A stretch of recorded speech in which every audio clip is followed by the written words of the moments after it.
Cristo é o mesmo ontem, hoje e sempre.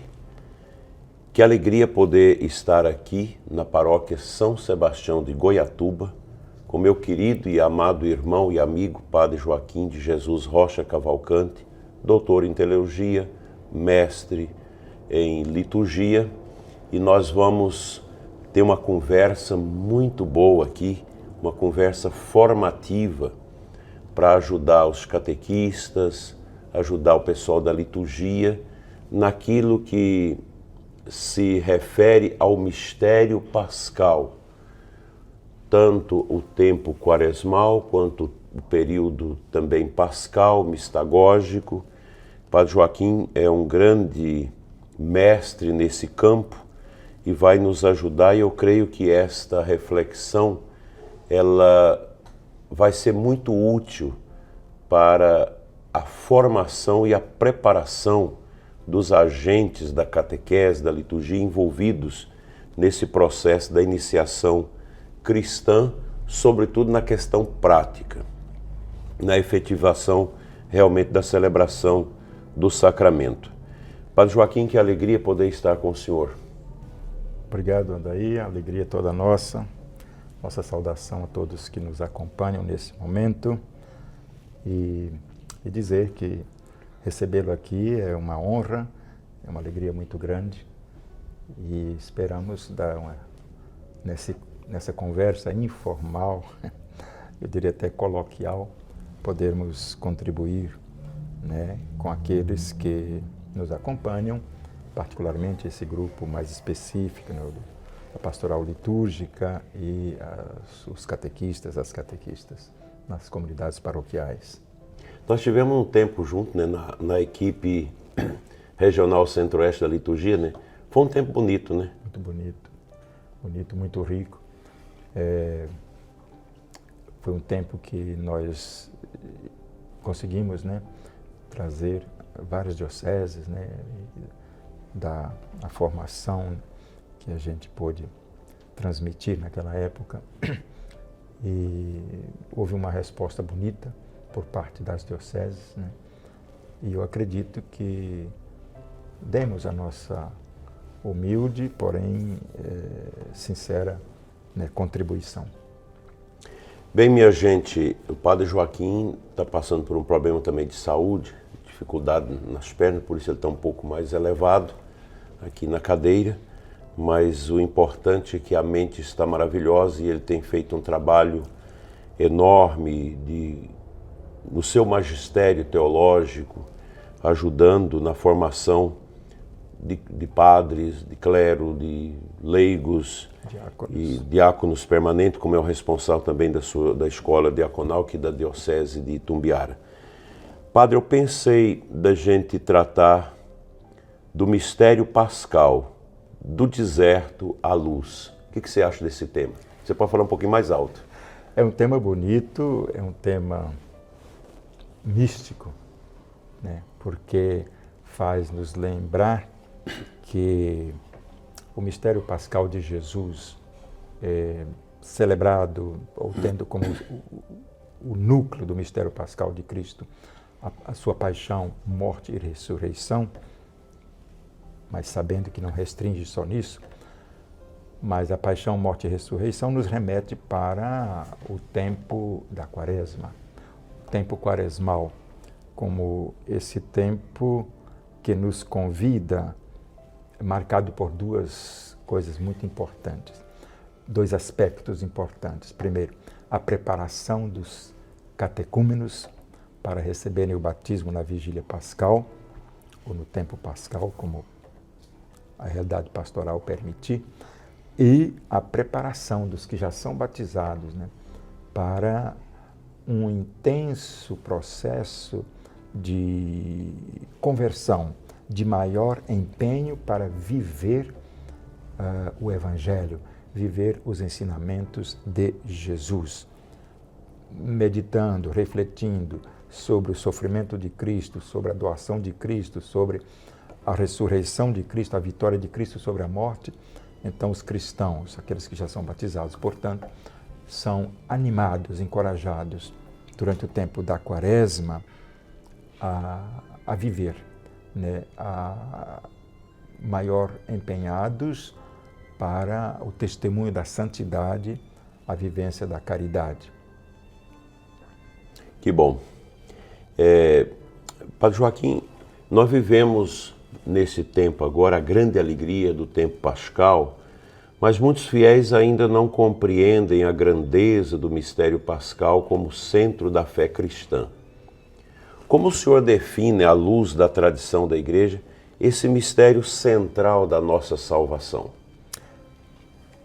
É lindo pensar que a Quaresma existe em função da Páscoa. Por isso nós chamamos esse período, do início da Quaresma até Pentecostes, nós chamamos de ciclo pascal, né?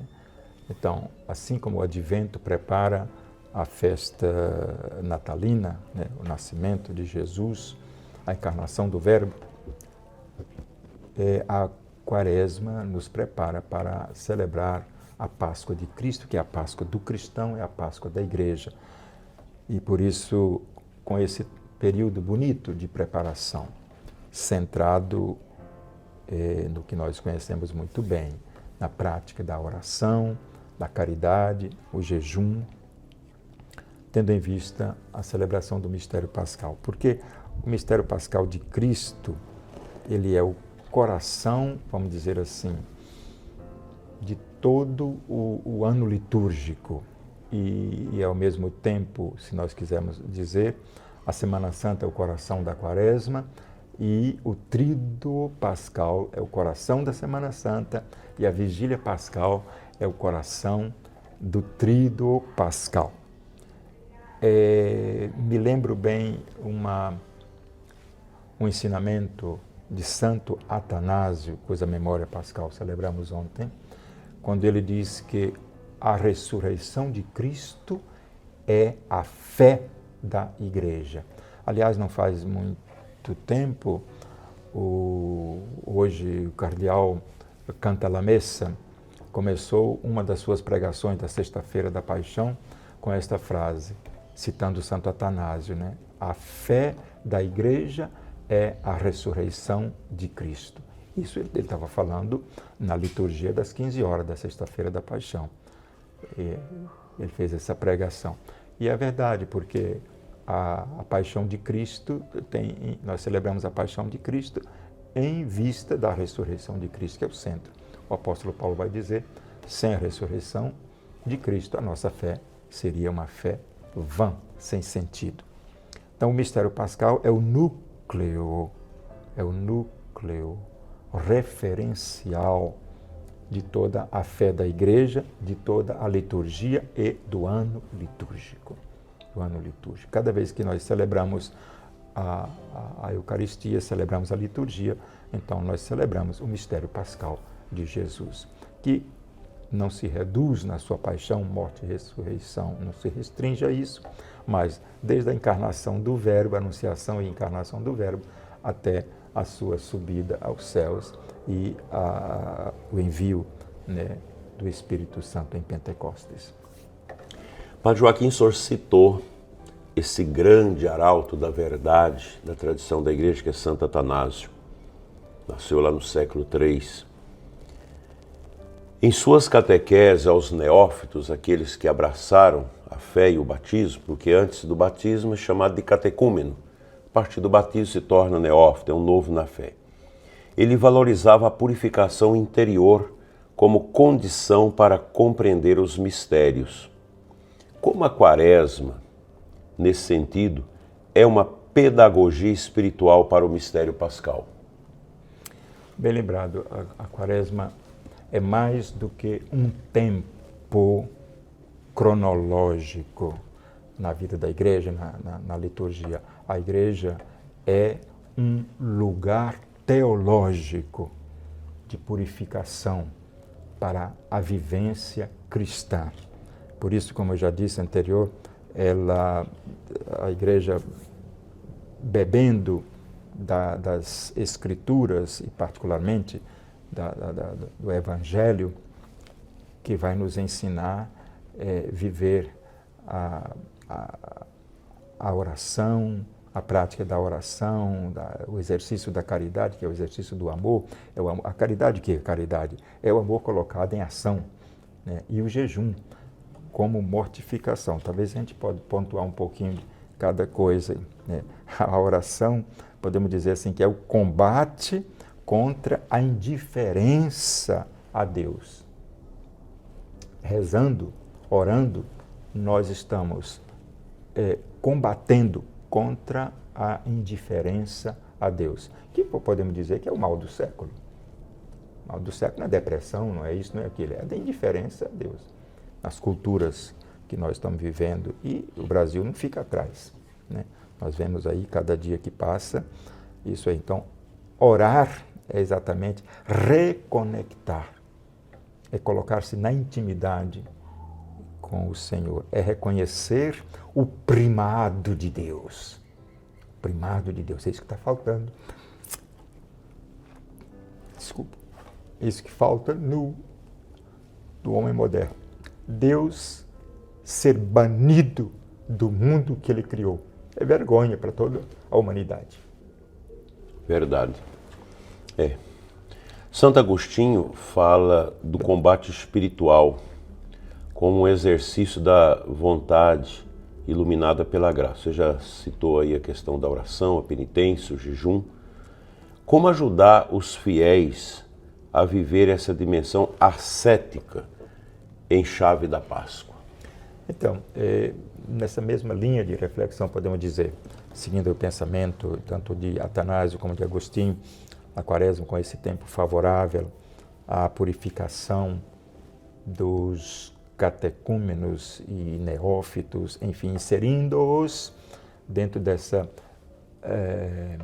mistagogia da iluminação. Por isso, os padres da igreja, Gregório Nazianzeno, o Cirilo de Jerusalém, chamam o batismo de iluminação, porque é um tempo em que aquele que ainda está vivendo nas trevas, porque não conhece a luz da fé, não recebeu a luz da fé, então ele vai sendo iluminado, né? Eles vão sendo iluminados com as instruções que vão sendo dadas. Agostinho vai instruindo, e por isso os padres da igreja, todos eles acentuam essa questão da oração, do jejum e da esmola, né? A prática da caridade, né? O jejum não é outra coisa que um combate contra os apetites desordenados, né? Se a oração nos conecta com Deus, é um combate contra a indiferença a Deus. O jejum é um combate contra os apetites desordenados de toda a natureza, apetites carnais, apetite de gula, de comer. Tem gente que vive para comer, só fala em churrasco, só fala em feijoada, só fala em galinhada, e às vezes vazios, famintos, pelo menos deviam estar, da carne de Cristo. Precisamos despertar nesse período. A Quaresma nos ajuda a despertar nas pessoas aquilo que Inácio de Antioquia dizia: eu tenho fome da carne de Cristo. Tem pessoas que vivem para comer churrasco, vivem de churrasco em churrasco, sabe? Como tudo que é tipo de carne, mas não tem fome da carne de Cristo. E isso é muito triste, né? E aquele que tinha fome da carne de Cristo era tão impregnado de Cristo que não teve medo de ter a sua carne triturada pelos leões no Coliseu romano. Inácio de Antioquia. Outra coisa, nessa mesma dimensão, o terceiro combate, eu falei do jejum, falei da oração, o combate, né, à esmola, é o combate contra o egoísmo, que é grande. Temos a tendência de todo mundo ser egoísta, egocentristas, né? É o combate contra o egoísmo e a indiferença ao próximo, porque a esmola nos faz sentir o gemido de Deus, a necessidade de Deus, a ferida de Deus na carne do pobre, na carne do necessitado. Então, por isso, é um combate. Combate a indiferença, combate à gulodice, né, aos apetites, e combate também a indiferença em relação ao próximo, combate ao egoísmo, o que nos faz indiferentes, na minha compreensão, indiferentes ao outro, seja ele rico ou pobre, né, é sempre o egoísmo, que nos faz ver só a nós mesmos e as nossas necessidades, nossos desejos, nossas coisas. Que maravilha! Nós estamos aqui com o Padre Joaquim de Jesus Rocha Cavalcante, diocese de Tumbiara, pároco da paróquia São Sebastião de Goiatuba, grande amigo, um grande irmão, e nós estamos fazendo essa conversa sobre a Páscoa, sobre o Tríduo, sobre a Quaresma, sobre esse mistério que marca a índole da nossa fé católica. Entrando, Padre Joaquim, no Tríduo pascal, qual é o significado teológico da unidade desses 3 dias santos? Há uma sequência ou se trata de um único e contínuo mistério? Então, o Tríduo pascal, aqui eu chamaria a atenção por uma coisa bem sutil que a liturgia nos apresenta, que é a unidade dos 3 dias. É uma celebração, é como se fosse um dia só, e uma celebração única, celebrando partes bem específicas e distintas do mistério de Cristo. Se olharmos bem, a missa, a celebração da Quinta-feira Santa, no início do Tríduo pascal, que começa sempre em nome do Pai, do Filho e do Espírito Santo, e depois nós só vamos ter em nome do Pai, do Filho, a missa só vai começar em nome do Pai, do Filho e do Espírito Santo no domingo de Páscoa. A liturgia das 15 horas não começa, começa em silêncio. A vigília pascal começa com a bênção do fogo. É outro rito. Portanto, só no domingo de Páscoa nós vamos ter, então, a missa no rito que nós temos. Então, é uma celebração, vamos dizer assim, única, evidenciando as partes centrais da vida de Cristo. Cristo institui a Eucaristia. Celebramos na Quinta-feira Santa a instituição da Eucaristia, o mandamento do amor, enfim, o sacerdócio, né?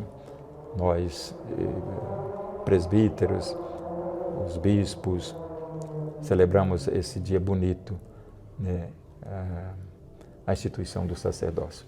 Ele criou tudo isso como uma forma de dizer assim: eu vou partir, vou morrer na cruz, mas vou permanecer. A forma de Cristo dizer: eu estarei convosco até o fim dos tempos, exatamente por isso, porque ele deixou uma forma real, sacramental, sob a espécie de pão e vinho, para permanecer com a sua igreja. Então, dizendo: fazei isto em minha memória, ou em memória de mim. Então, Cristo ali está ordenando os discípulos. E é bonito porque o verbo está no imperativo, né? É uma ordem que ele deu. Fazer isso. E deu a quem? Aos apóstolos, aos discípulos, né? Isso é muito importante. Da mesma forma, praticamente, que ele instituiu os demais sacramentos, né? Quando ele aparece no cenáculo de Jerusalém no primeiro dia da ressurreição, o Evangelho de João conta isso muito bem, né? Ele soprou sobre os discípulos, dizendo: recebei o Espírito Santo, aqueles a quem vocês perdoaram. Aí está instituído o sacramento da reconciliação. Todos os sacramentos a igreja professa, anuncia e celebra, dizendo: são instituídos por Cristo. Nesse sentido aí. Então, o cerne do mistério pascal, essa unidade bonita que nós celebramos, né, tendo o desfecho não na morte. A morte é passagem, porque veja que é no terceiro dia que nós celebramos a ressurreição. A morte é passagem inevitável. A morte de Cristo na cruz, que não é o fim, mas e também devemos entender que é uma morte por amor. Cristo morre na cruz não porque amou sofrer, Cristo morreu na cruz porque amou-nos até o fim. Até o fim. Mas não para por ali, né? O Calvário é passagem, a cruz é passagem, porque tem a ressurreição. E é bonito quando na sexta-feira, podemos dizer assim, naquele dia do tríduo, nós estamos aí no meio do primeiro dia do tríduo, porque considerando que os judeus consideravam o dia já no final, né, de quando o sol nascia, quando o sol estava se pondo. Então nós estamos aí pelo meio do primeiro dia, sábado é o segundo e domingo é o terceiro, né? Então, no meio do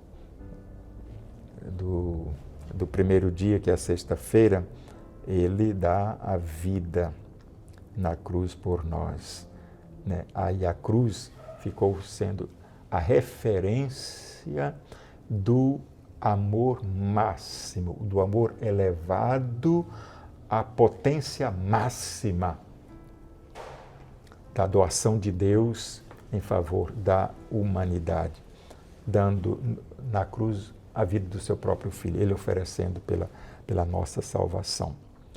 É uma coisa linda, é uma coisa saber que nós fomos salvos por amor. O amor deve ser a tônica do cristianismo, e da vida de cada cristão. Por isso o mistério pascal de Cristo é o núcleo fundamental da fé da Igreja. Da fé da Igreja. Que bom, nós vamos falar um pouquinho também, Padre, você já tocou, sobre a quinta-feira, muito bem, sobre a instituição do sacerdócio e da Eucaristia, a presença de Cristo continuada no tempo e na história. Na sexta-feira da Paixão, a ausência da missa e o silêncio do altar falam alto. São João Crisóstomo dizia que é no silêncio do Cordeiro que se revela a vitória. Como a liturgia da sexta-feira pode nos mergulhar nesse silêncio redentor? Então, a sexta-feira, ela toca o coração da humanidade, porque mesmo se já existia a pena de morte de cruz no Império Romano, não é uma pena judaica, mas do Império Romano, o único que morreu, que ofereceu a sua vida para nos salvar, foi Jesus Cristo. Ainda que ele tenha morrido entre dois outros crucificados também, mas com outras finalidades, por outras razões. Então, o silêncio da Sexta-feira Santa, e que se prolonga, Dona Daí, como os próprios padres da Igreja, as homilias dos primeiros séculos, vamos dizer, hoje paira um grande silêncio, a Igreja está à beira do túmulo, né? Esperando, na expectativa da ressurreição. O silêncio da sexta-feira, que se prolonga pelo sábado afora, é um silêncio orante, é um silêncio de quem não tem resposta para aquela pergunta que Jesus faz e que nós proclamamos nos textos sagrados, né, da liturgia da Sexta-feira Santa. Povo meu, que te fiz eu? É um silêncio que paira, porque não tem resposta. A resposta está na consciência borbulhada pelo peso do pecado cometido, de ter levado o Filho de Deus à morte. O silêncio, do Andaí, é o silêncio da multidão que não suportou permanecer ao pé da cruz. Não suportou assistir com os próprios olhos a tragédia da cruz. O silêncio é o silêncio dos que se dispersaram. E a Igreja restou no mundo, na pessoa de Maria e de João, ao pé da cruz. Portanto, o silêncio da Sexta-feira Santa na igreja é o silêncio de Maria ao pé da cruz. É o silêncio de João ao pé da cruz. Os evangelhos não dizem que disseram tantas coisas. Eles ouviram do crucificado. Este é o seu filho, esta é sua mãe, mas eles mesmo não disseram. Ficaram tomados pelo silêncio. E é o silêncio da igreja na Sexta-feira Santa. Despida de tudo, a liturgia é belíssima, das 15 horas, porque tudo está despido, imagens cobertas, altar despidos, bispos sem as insígnias, sem o anel, e assim por diante. Isso tudo para indicar exatamente isso, né? O silêncio de Maria e o silêncio de João ao pé da cruz é o silêncio dos que ainda hoje, em nossos dias, sofrem calados por causa de Cristo. Por causa de Cristo. É o silêncio dos cristãos perseguidos em todas as partes do mundo, nos países dominados pelo comunismo e ou pelo islamismo e ou pelo capitalismo selvagem.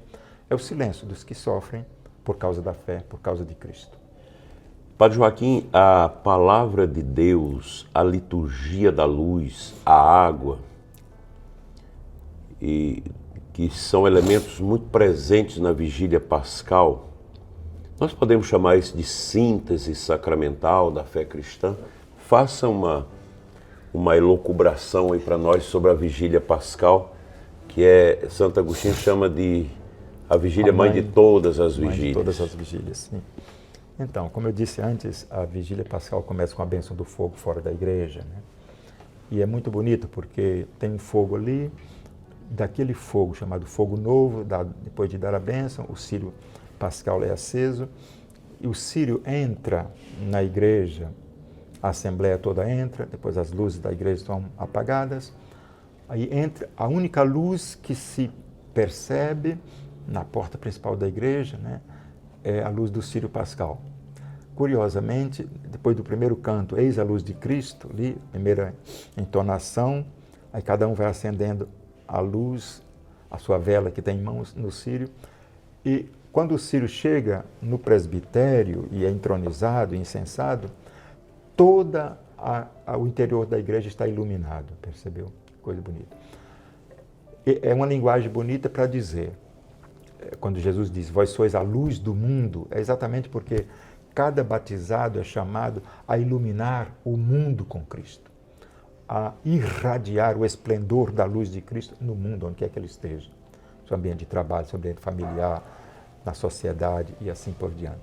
Então é bonito, e toda aquela igreja, o interior daquele templo, onde se celebra a vigília, foi celebrado, ou está sendo celebrada a vigília pascal, ele é iluminado, e nós podemos dizer, é a passagem das trevas à luz, que é o tema mais ou menos que nós estamos refletindo aqui hoje, né? A Quaresma, como esse tempo parecido com as trevas, mas é um tempo que nos impulsiona para viver a vida na luminosidade de Cristo e no mundo iluminar o mundo com Cristo. Então isso é muito bonito. É simbólico, aquela vela que temos à mão, mas ela lembra a vela do dia do nosso batismo, que alguém colocou na nossa mão, dizendo, recebe a luz de Cristo. É a luz da fé, é a luz do próprio Cristo. Nossos pais e padrinhos disseram isso com quem o ministro que nos batizou, recebe a luz de Cristo. Então, é para que não sejamos luz apagada, mas luz acesa, que ilumina, que ilumina. Onde chega a luz, as trevas se vão. As trevas se vão. Então, é bonito porque o cristão está no mundo com essa missão, a missão de iluminar com Cristo, ser luz com Cristo. E a água, né, que depois vem lembrando sempre o nosso batismo. Na vigília pascal, toda vigília pascal, depois do batizado dos catecúmenos, eles se tornam neófitos, toda a assembleia dos batizados vem aspergida, né? Aquele canto bonito, e em muitos lugares se canta, banhados em Cristo, somos uma nova criatura, né? Reavivar essa certeza que a fé batismal nos dá, que a fé batismal nos garante. Não tem sentido permanecer com a couraça do velho Adão depois do batismo. Depois do batismo. Então somos sempre uma nova criatura. Por isso é bela a Vigília Pascal, a mãe de todas as vigílias, porque ela, além de dar vida nova a quem foi batizado nela, faz aqueles que já são batizados reavivar a sua identidade de filhos e filhas de Deus, que é ser uma nova, em Cristo, uma nova criatura. Porque é no Filho, Jesus Cristo, Verbo eterno, que se fez um de nós, se fez homem para a nossa salvação. É nele que nós temos, vamos dizer assim, o direito dado por ele, pela filiação divina, de dizer Abba, Pai. Terminamos o Tríduo Pascal, mas entramos nos 50 dias pascais. Por que, Padre Joaquim, o tempo pascal não é apenas uma celebração da ressurreição, mas uma verdadeira escola de vida nova? Isso é muito belo, uma verdadeira escola de vida nova. A Páscoa de Cristo renova o mundo, renova a nossa vida, renova a vida dos cristãos. O efeito da Páscoa de Cristo é viver uma vida nova, como acabamos de falar aqui, né? Ser uma nova criatura. 50 dias, Dona Adair, compreendidos pelos padres da igreja como se fosse um único dia. Que bonito. Celebrados como um único dia. Claro que no domingo dá-se uma ênfase maior, né? Mas a alegria, o característico desses 50 dias, uma das características desses 50 dias é o aleluia, que volta aos lábios da igreja, nos cantos, nas antífonas, sempre muito presente, né? Então, a igreja que viveu, digamos assim, 40 dias preparando para celebrar a Páscoa, agora chega o tempo pascal e ela vive 50 dias preparando assim para receber o Espírito Santo. Algum outro padre da igreja, creio da Oriente, o nome não me recordo, numa homilia teria dito: a festa de Pentecostes é a Páscoa do Espírito Santo. Então temos a Páscoa de Jesus e a Páscoa do Espírito. A mística oriental é muito profunda quando trata disso, né? Então, mas nós celebramos como a vinda do Espírito Santo. Não é errado dizer a Páscoa, a passagem do Espírito Santo, porque houve quem afirmasse, creio que Paulo VI e outros, dizendo o Concílio Vaticano II, foi a passagem do Espírito na vida da igreja, né? O Espírito compreendido como o vento está sempre passando, só para onde quer. Nós não dominamos, não temos o domínio do vento, né? Então o Espírito passa. O Espírito é a graça de Deus por excelência, porque é dom, é o dom de Deus, porque é o próprio Deus, né? Quando os senhores bispos estão crismando, me fala muito forte as palavras do rito da crismação, que chama a pessoa pelo nome e diz: recebe por esse sinal o Espírito Santo, o dom de Deus. Na teologia, o dom de Deus é o próprio Deus. Deus não dá alguma coisa, Deus se dá totalmente. Isso é muito bonito. Então, em Pentecostes, nós agora preparando as leituras da liturgia já nos introduzem, né, nesse mistério, vivendo esses 50 dias nessa expectativa da vinda do Espírito Santo sobre a igreja, sobre a humanidade, sobre o mundo, sobre todos nós. A igreja não canta outra coisa que vem Espírito Santo. Vem Espírito Santo, né? Porque nós precisamos. Ele é a seiva da igreja, é a vida da igreja. O Catecismo da Igreja Católica deixa bem claro, o Espírito Santo é a seiva da igreja. Olha o que faz, olhando para essas árvores aqui. Se a seiva não passa pelo tronco, essas folhas não estariam verdes aqui agora, né? O efeito do Espírito em nossa vida é incalculável. Padre Joaquim, quando eu fui para o seminário, eu te encontrei no seminário, você me acolheu, né, vocacionado ali, tanta beleza que a gente não sabia. Por exemplo, essa palavra mistagogia, eu fui conhecê-la talvez na teologia, né, que é uma palavra grega, da grande tradição da igreja, né? Você poderia falar um pouco para nós a importância da mistagogia, o que é a mistagogia como pedagogia da fé, sobretudo para os que foram batizados na Vigília Pascal?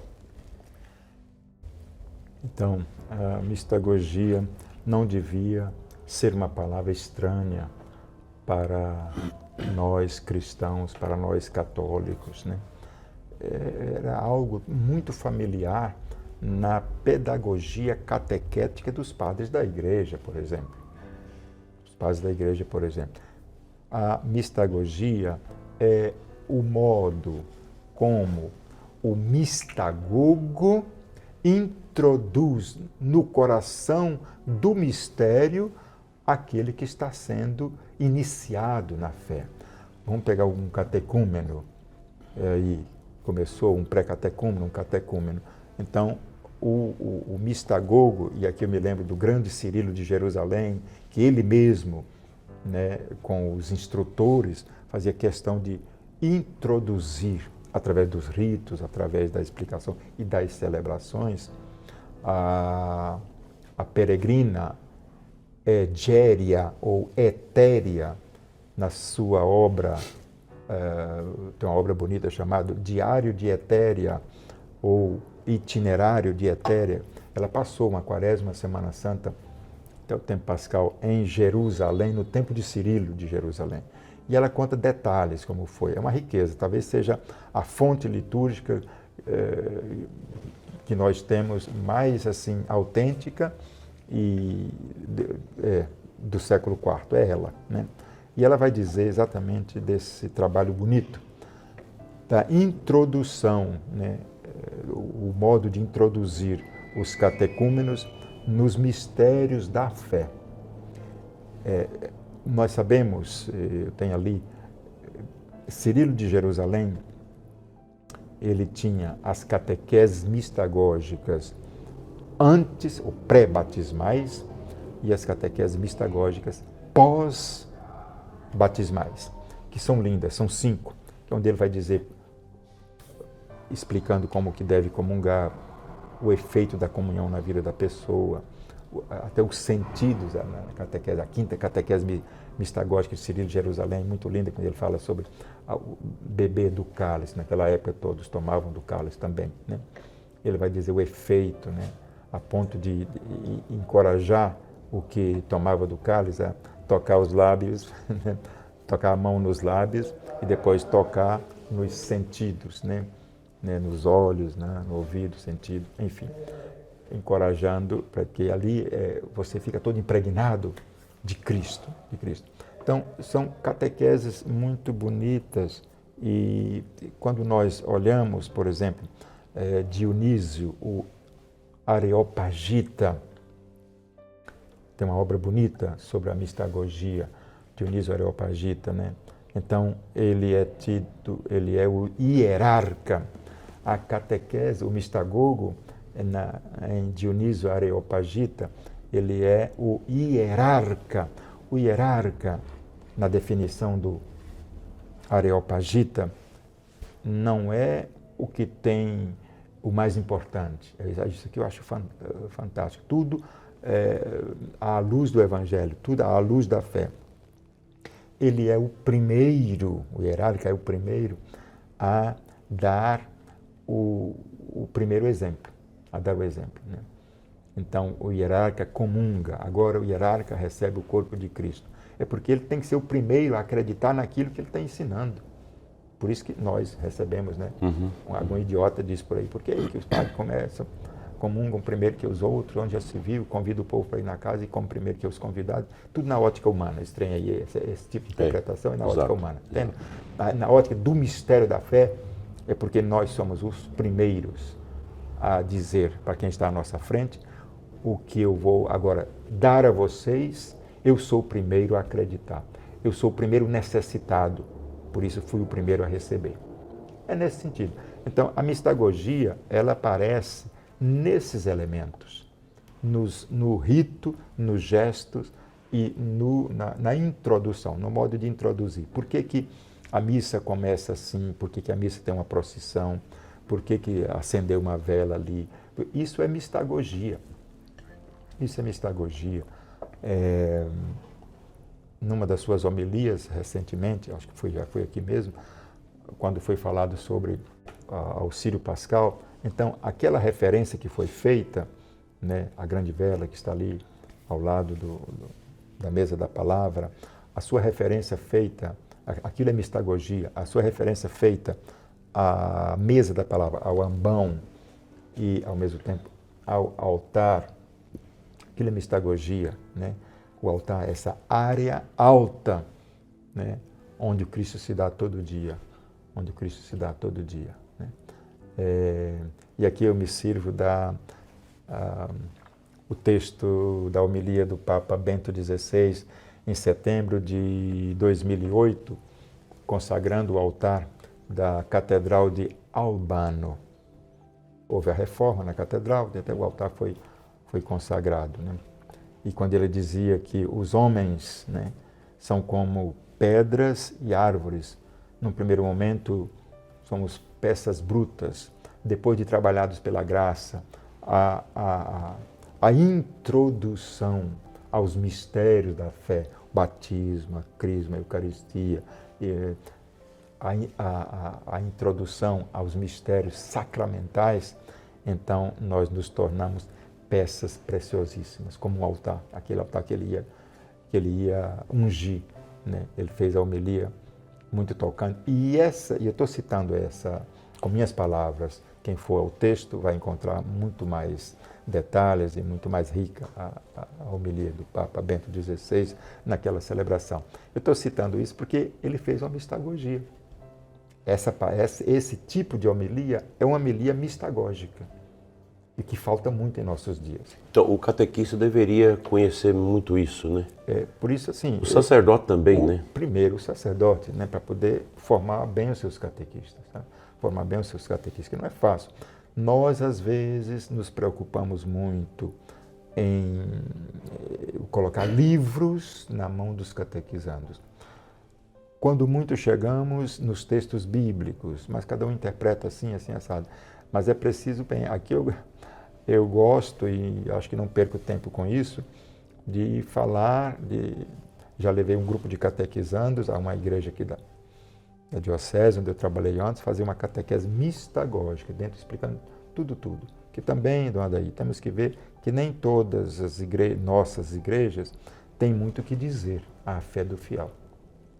São igrejas desprovidas de elementos mistagógicos, de elementos litúrgicos, de elementos teológicos. Então, quase não tem muito o que dizer.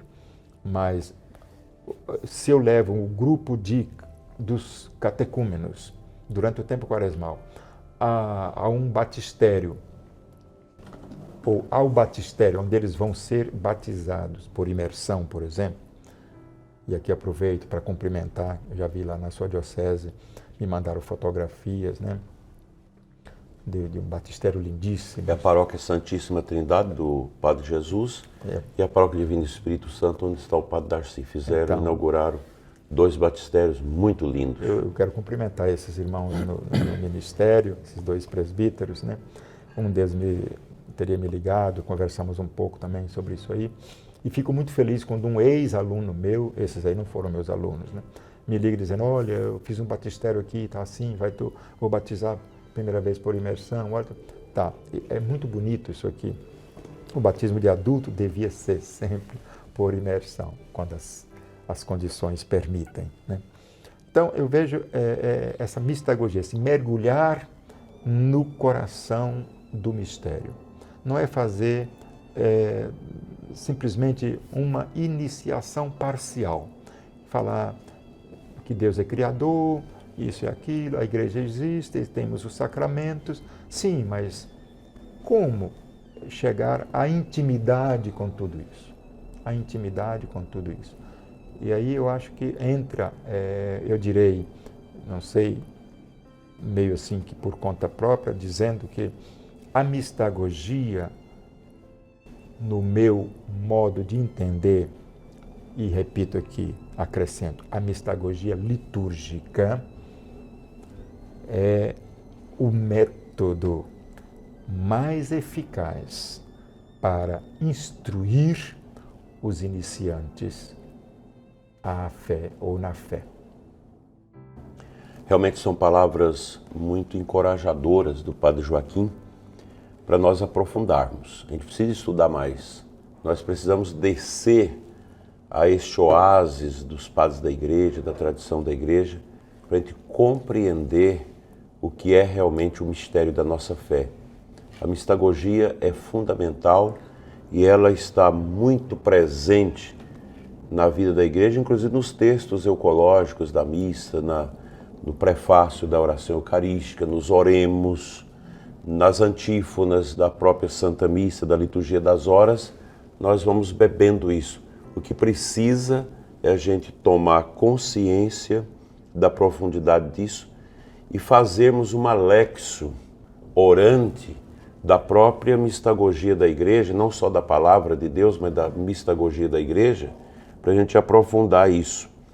Padre Joaquim, terminando aqui esse bloco do tempo pascal, eu gostaria de lembrar São João Crisóstomo, o Boca de Ouro, que dizia que quem compreende o batismo compreende toda a fé. O tempo pascal pode ser esse tempo também para a gente redescobrir o valor do batismo? Certamente, o poder do batismo? Certamente. Tanto é que o tempo pascal começa, vamos dizer assim, com a vigília, né? E a vigília, ela é celebrada já com a renovação, né? Primeiro com as renúncias, depois com as renovações das promessas batismais, né? É muito bonito repetir aquilo, ou cantando, ou falando, creio, quero, tal. Então, ali começa. E a vivência do batismo é acentuada a partir da vigília pascal e todo o tempo pascal, nos permite a não querer, e nos dá também a força e a graça para não querer retroceder ao velho mundo, ao homem velho, sabe? A viver sempre em Cristo, o homem novo, o novo Adão.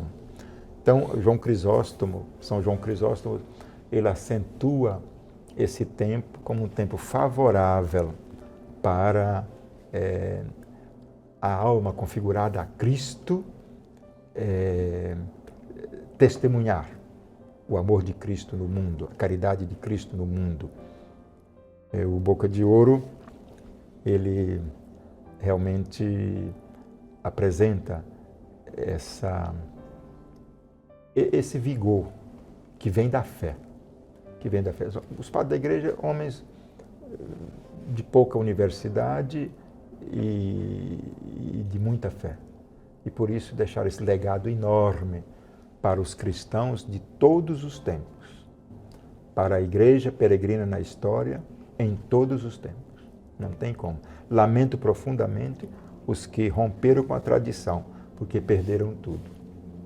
Hoje eu vejo até pessoas que viveram fora da igreja por muito tempo, assumiram ministérios pastorais fora da igreja, e agora foram beber das fontes, foram beber da patrística, dos ensinamentos, e estão dizendo, ixi, descobri que eu estava no caminho errado. Ainda bem que é tempo. Né? Graças a Deus. Então, nós precisamos beber dessas fontes. Fico feliz de saber que muitos padres da igreja estão sendo lidos muitas obras dele estão sendo traduzidas, porque João Crisóstomo, Cirilo de Jerusalém, Atanásio, Gregório Nazianzeno, Basílio de Cesar, esse povo todo escreveu em grego, né? Então, nós não falamos, não lemos o grego. Então, traduzindo isso, colocando numa língua acessível, a língua nacional, a língua que nós falamos, então muitas pessoas vão ter acesso, né, a esse trabalho bonito, acesso à fé.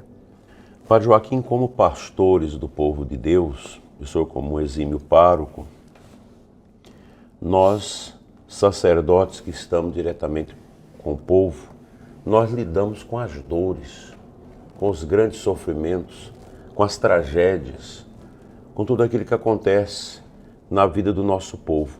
Como iluminar o sofrimento, as coisas abruptas que acontecem em todas as nossas igrejas, nossas paróquias, com nossos paroquianos, à luz do mistério pascal? A cruz. Antes de entrarmos no mérito da questão, quer dizer, o exímio pároco é por conta própria do bispo que me entrevista, e o bispo que me entrevista é o exímio pastor. Isso ninguém pode negar e nem ele pode me proibir de dizer. As dores do povo, os gemidos de Deus na pessoa daquele, daquela, criado à imagem de Deus. A imagem de Deus. Todos sabem que eu nasci, minha diocese de origem, minha diocese mãe é a diocese de Porto Nacional. E eu convivi com Dom Alano Marie do Nodé. Servi Dom Alano no altar, enfim. Eu ainda o alcancei como bispo de Porto Nacional e depois conheci muito bem como emérito. Estivemos juntos na morte dele, né, nos funerais. Nós estávamos juntos, né? Por ocasião do nosso diaconato. Exato. Foi a primeira missa que eu servi como diácono. Sim. Né? Foi a missa Ezequiel de Dom Alano.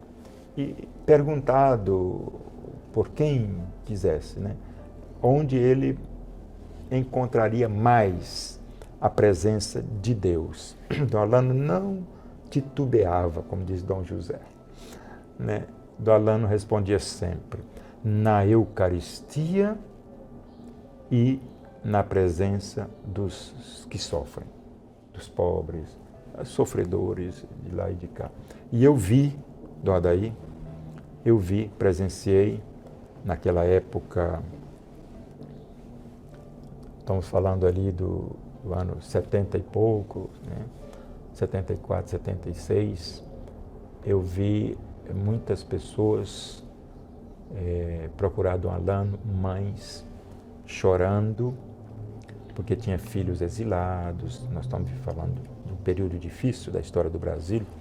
Depois eu fiquei sabendo que alguns desses filhos se comunicavam com as mães via Dom Alano. Eles mandavam a carta para Dom Alano, né? E Dom Alano entregava a carta para, né? Um período muito difícil. E eu vi assim, Dom Alano com aquele jeitinho dele, era muito alto, grande. Tinha assim a sua estatura, né? E ele consolando aquelas mães, né? Abençoando aquelas mães, colocando o braço na mão da sua mãe. Ele era francês, né? O francês não tem muito isso, mas naquele momento eu via a paternidade de Deus naquela figura que a gente que era seminarista, que a gente que era assim, leigo de tudo, né? Ficava assim, parecia que estava diante de um anjo, né?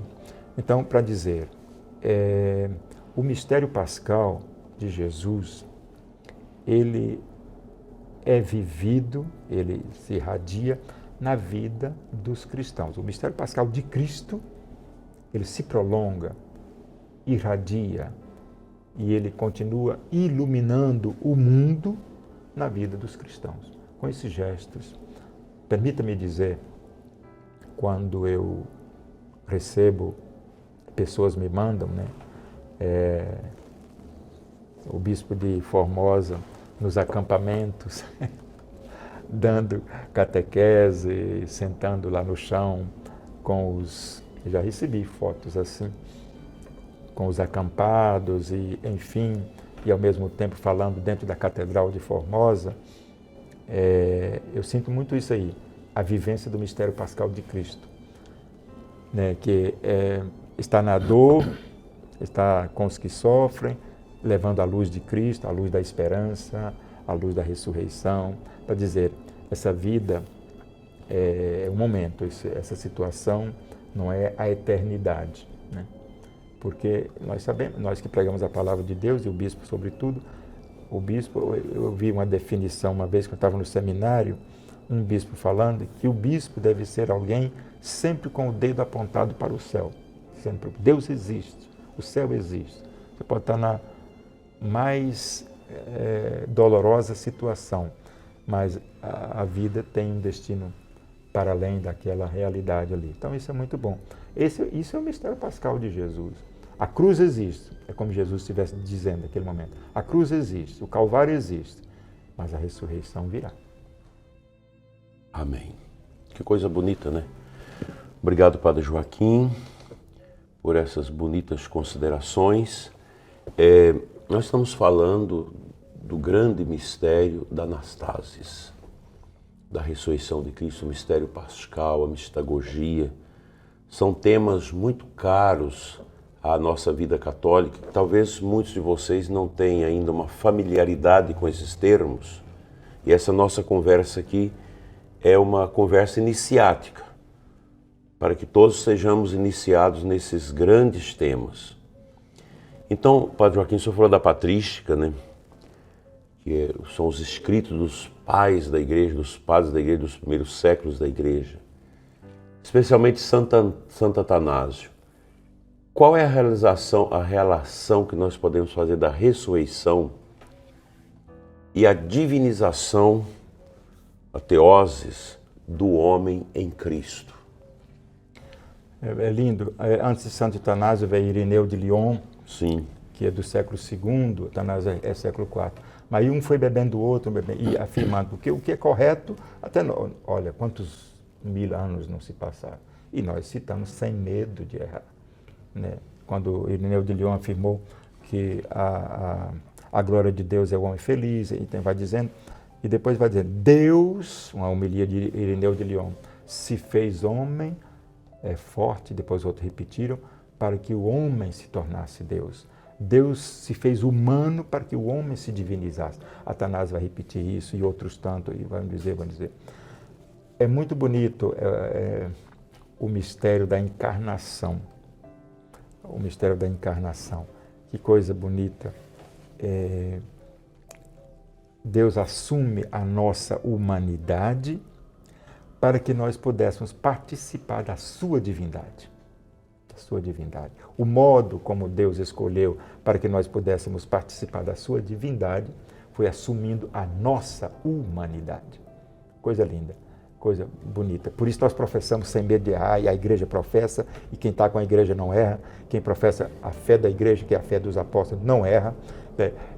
Acredito, quando o artigo da fé que fala sobre Jesus Cristo vai dizer Jesus Cristo nasceu consubstancial ao Pai, Deus verdadeiro de Deus verdadeiro. Deus verdadeiro de Deus verdadeiro. E aqui vale a pena dizer, Dona Daí, que não foi o homem que se fez Deus, foi Deus que se fez homem. A iniciativa é de Deus. Aliás, Deus nos precede em tudo, até nisso. Até em fazer-se um de nós, a iniciativa é de Deus. Então, isso é muito bonito. Os padres da igreja nos ensinam. Aqui vale a pena dizer, voltando à figura de Atanásio, quando fala sobre o mistério da encarnação, ali está toda a teologia da Trindade, porque, como foi falado ainda ontem na sua homilia, Atanásio foi o grande defensor da sã doutrina, da verdade da fé. Professamos a verdadeira fé, graças ao esforço, né, vamos dizer assim, místico, eu não vou falar o intelectual não, vou falar o esforço místico desses homens, né, que tomaram parte dos primeiros concílios, né, dos primeiros concílios. O concílio, por exemplo, de Éfeso, 431, né, defendendo aí a maternidade divina, né, depois o concílio de Niceia, né, onde foi falado ontem também, né, a negação da divindade de Cristo, porque afirmar que Jesus é só um homem especial, um profeta, não sei o quê, inclusive na arte ariana, isso muito presente, quem quiser ver isso mais de perto, quando visitar a cidade de Ravenna, na Itália, não deixe de visitar o batistério ariano e o batistério ortodoxo. No batistério ariano, eles apresentam Jesus dentro da água para ser batizado, com toda o corpo do homem forte, com toda a genitália, então para dizer, é só homem.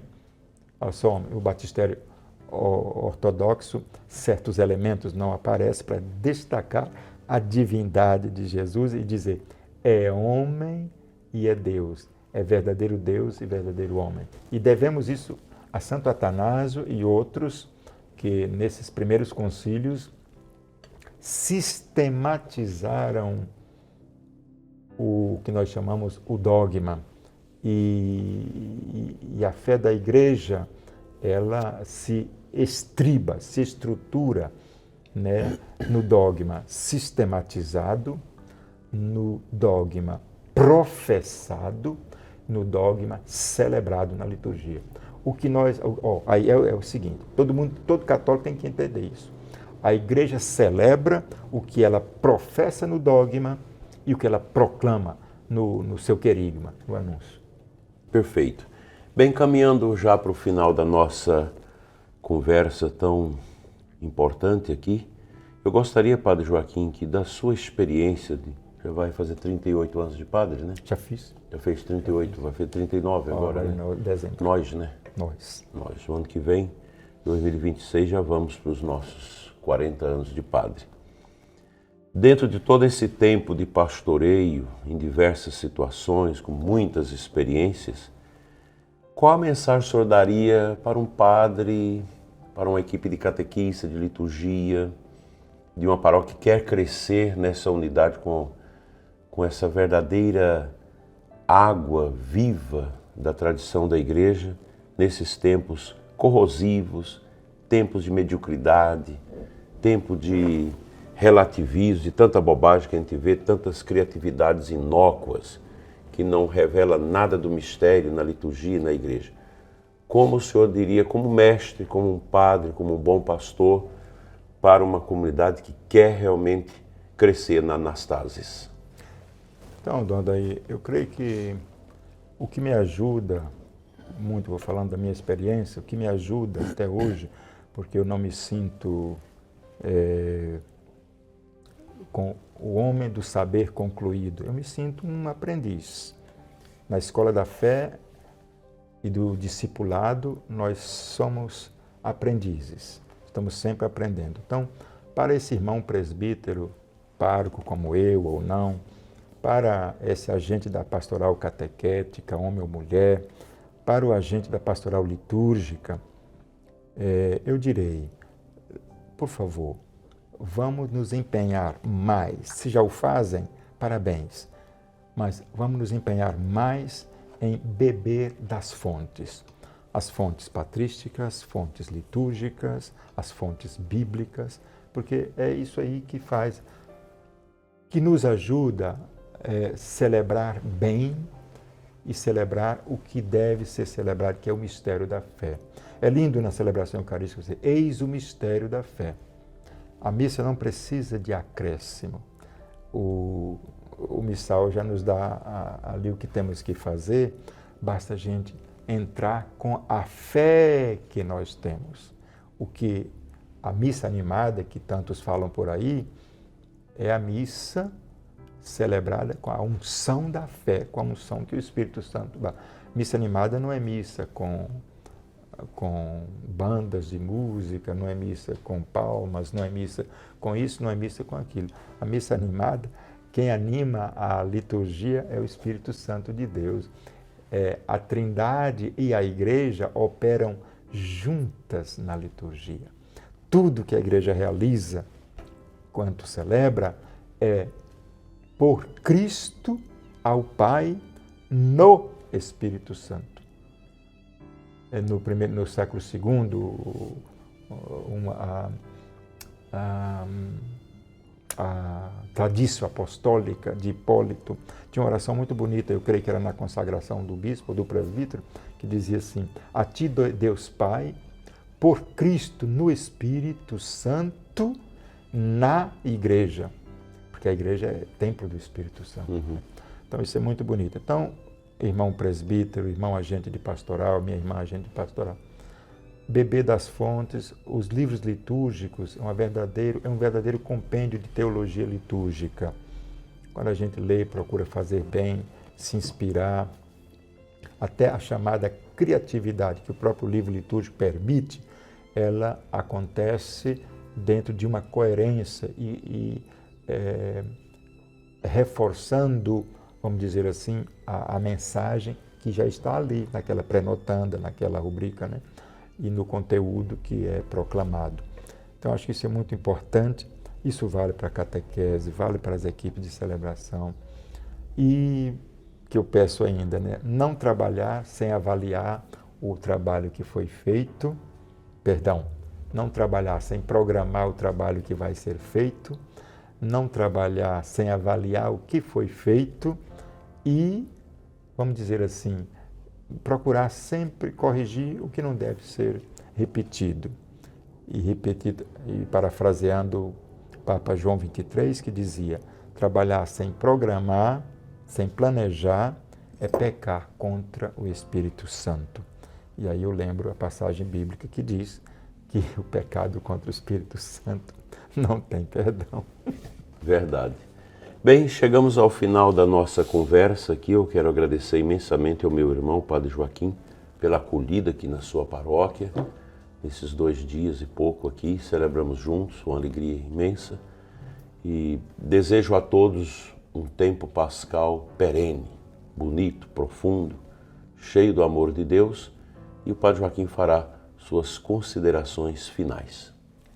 Minha primeira consideração, Dandaí, é agradecer sua presença aqui entre nós esses dias.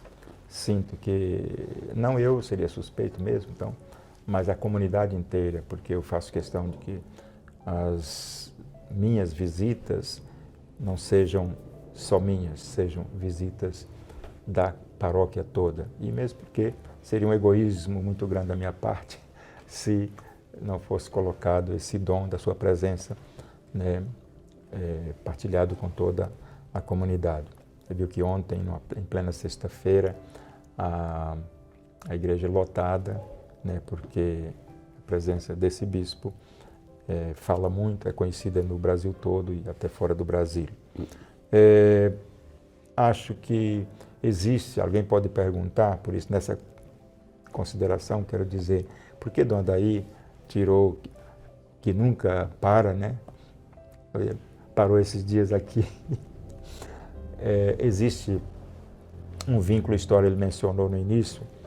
Eu era seminarista menor no seminário de Brasília, minha diocese tinha mandado para lá, e Dom José Chaves mandou aquele jovem Adair também para estudar, terminar o ensino médio em Brasília, no mesmo seminário que eu.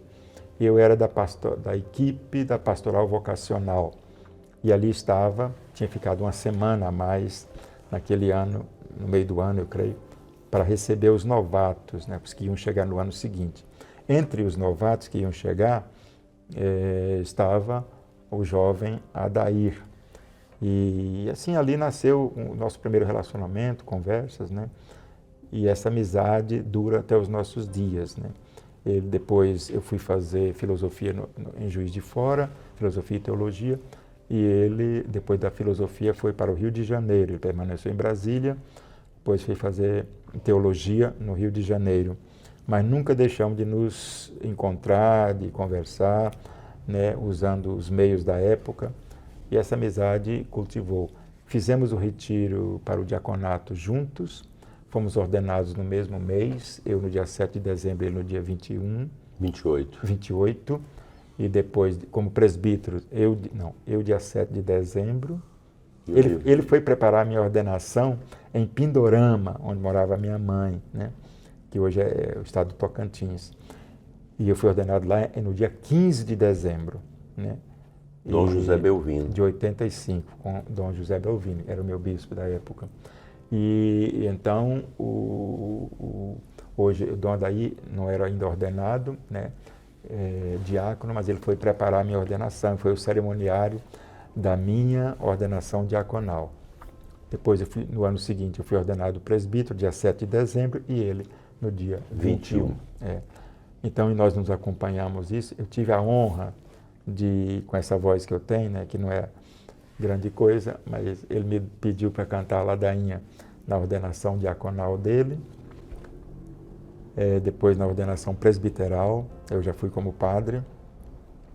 E depois, na ordenação de bispo, na ordenação episcopal. A mesma ladainha. Mas a gente tem um pacto, que ele não tem falado muito sobre ele, mas eu quero que fique um pacto renovado, né?